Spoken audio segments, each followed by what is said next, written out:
ಆರೋಗ್ಯ ಇಲಾಖೆಯಲ್ಲಿ ಇದೆಯಾ, ಯಾವಾಗ್ಲೂ ಮಾತ್ರ ನುಂಗ್ತೀಯ, ಯಾವಾಗ್ಲೂ ಆರೋಗ್ಯ ಸರಿ ಇರಲ್ಲ. ಆಸ್ಪತ್ರೆಗೂ ನನಗೂ ಹೆಂಗೆ ಅವಿನಾಭಾವ ಸಂಬಂಧ, ಸಂಬಳಕ್ಕೋಸ್ಕರ ಕೆಲಸ ಮಾಡ್ತಿದ್ರು ಕೂಡ ನನ್ನ ಆರೋಗ್ಯದ ವಿಷಯದಲ್ಲೂ ನಾನು ತುಂಬಾ ಆಸ್ಪತ್ರೆಗಳನ್ನ ನೋಡಿದ್ದೀನಿ. ಬರೀ ತುಮಕೂರು ಒಂದೇ ಅಲ್ಲ, ನಾನು ಬೆಂಗಳೂರಲ್ಲಿರೋ ಆಸ್ಪತ್ರೆಗಳನ್ನೆಲ್ಲ ಕಡೆ ಮಾಡಿದ್ದೀನಿ. ಅಂತ ಮೇಜರಾಗಿ ಯಾವ್ದು ಕಾಯಿಲೆ ಇಲ್ಲ. ಅರ್ಬಲೈಟ್ ಕುಡ್ದೆ ಒಂದ್ಸಲ ಏನೋ ಪ್ರಾಬ್ಲಮ್ ಆಗ್ಬಿಟ್ಟು ನಾನು ಬದುಕೋಂಗೆ ಇರ್ಲಿಲ್ಲ.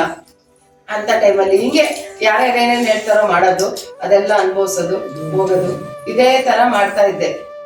ಲತಾ ನೀನ್ ಇದನ್ನ ಮಾಡೋಂತ ಒಂದು ಪಾಂಪ್ಲೆಟ್ ಕೊಟ್ರು ನನ್ಗೆ, ಧ್ಯಾನ ಮಾಡೋಂತ. ಹೆಂಗ್ ಮಾಡೋದು ಮೇಡಮ್ ನಂಗೆ ಗೊತ್ತಿಲ್ಲ, ಕುತ್ಕೊಳ್ಳೋದು ಪೂಜೆ ಮಾಡೋದು ಬಿಟ್ರೆ ಗೊತ್ತಿಲ್ಲ, ಮತ್ತೆ ಶ್ಲೋಕ ಹೇಳೋದು, ಏನೋ ಬಂದಿದ್ದು ಒಂದು ಹಾಡು ಹೇಳೋದು ಬಿಟ್ರೆ ಗೊತ್ತಿಲ್ಲ ಅಂದೆ. ಇಲ್ಲ ಈ ತರ ಮಾಡು, PMC ಕನ್ನಡ ಚಾನಲ್ ಹಾಕೊಡ್ತೀನಿ ನಿನ್ಗೆ, ನೀನ್ ಮಾಡು ಅಂತ ಹೇಳಿದ್ರು.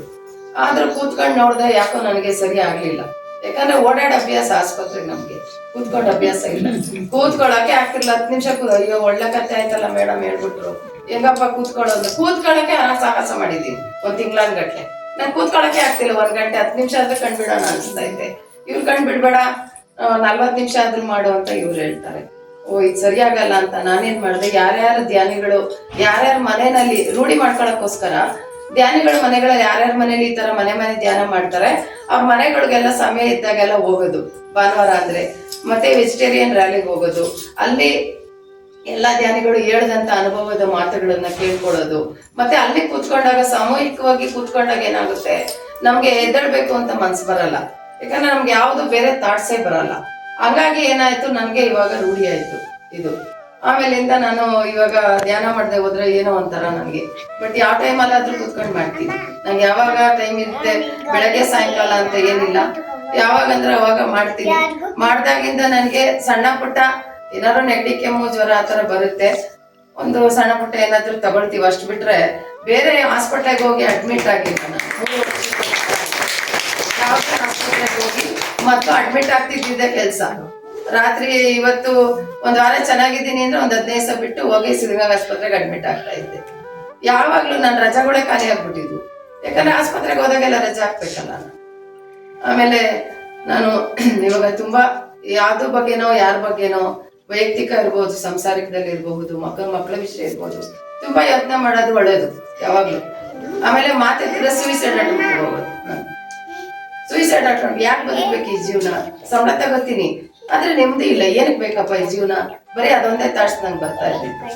ಇವಾಗ ಹಂಗಿಲ್ಲ, ನಾನು ನನಗೋಸ್ಕರ ನನಗಾಗಿ ಬದುಕ್ತೀನಿ, ಯಾರಿಗೋಸ್ಕರನು ನಾನು ಬಂದಿಲ್ಲ, ಯಾರು ನಾನಲ್ಲ, ನಾನೇ ನನಗೋಸ್ಕರ ಬದುಕ್ತೀನಿ ಅಂತ ಬದುಕ್ತಾ ಇದ್ದೀನಿ. ಆಮೇಲಿಂದ ನಾವು ಮೇಡಮ್ ಹೇಳ್ದಂಗೆ ನಾವು ಧ್ಯಾನ ಮನೇಲಿ ಒಬ್ರು ಮಾಡಿದ್ರೆ ಅದ್ರದ್ದು ವೇವ್ಸು ಮನೆಗಿರೋರ್ಗೆಲ್ಲರಿಗೂ ತಲುಪುತ್ತೆ. ನಾವ್ ಹೆಂಗೆ ದೇವಸ್ಥಾನಕ್ಕೆ ಹೋದಾಗ ಒಂದು ಶಾಂತಿ, ನೆಮ್ಮದಿ ಸಿಗುತ್ತೋ, ಅದೇ ತರ ಮನೇಲಿ ಯಾರಾದ್ರೂ ಒಬ್ರು ಧ್ಯಾನ ಮಾಡ್ತಾ ಇದ್ರೆ, ಉದಾಹರಣೆಗೆ ಹೇಳ್ಬೇಕು ಅಂದ್ರೆ ನನ್ನ ಮಗ ಪರಿವರ್ತನೆ ಆಗಿದ್ದು, ಅದು ನನ್ಗೆ ತುಂಬಾ ಖುಷಿ.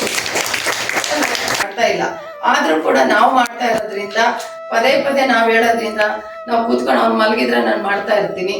ಅವಾಗೇನು ಶಬ್ದ ಮಾಡಲ್ಲ, ಗಲಾಟೆ ಮಾಡಲ್ಲ. ಮೊದ್ಲಾದ್ರೆ ಎಲ್ಲ ಗಲಾಟೆ ಮಾಡ್ತಿದ್ದ, ಇವಾಗ ಹಂಗಿಲ್ಲ, ಅವ್ನ ಪಾಡ್ಗೆ ಅವ್ನು ಇರ್ತಾನೆ.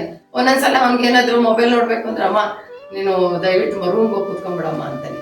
ನಂಗೆ ಅದೇನೋ ಒಂದೇ ಕಡೆ ಕೂತ್ರೆ ಅಭ್ಯಾಸ, ಅದು ಅಲ್ಲಿ ಕೂತ್ಕೊಂಡ್ರೆ ನನಗೆ ಧ್ಯಾನ ಆಗೋದು, ಬೇರೆ ಕಡೆ ಕೂತ್ರೆ ಏನೋ ಒಂಥರ ನನಗೆ ಅಷ್ಟು ಚೆನ್ನಾಗ್ ಅನ್ಸಲ್ಲ. ಹಂಗಾಗಿ ಏನ್ ಮಾಡ್ತೀನಿ, ಅವ್ರಿಗಿಲ್ದೇ ಇರುವಾಗ ಧ್ಯಾನ ಮಾಡೋದು. ಆಮೇಲೆ ವಿಶೇಷವಾಗಿ ನನ್ನ ಮಗ ಪರಿವರ್ತನೆ ಆಗಿದ್ದೇನೆ.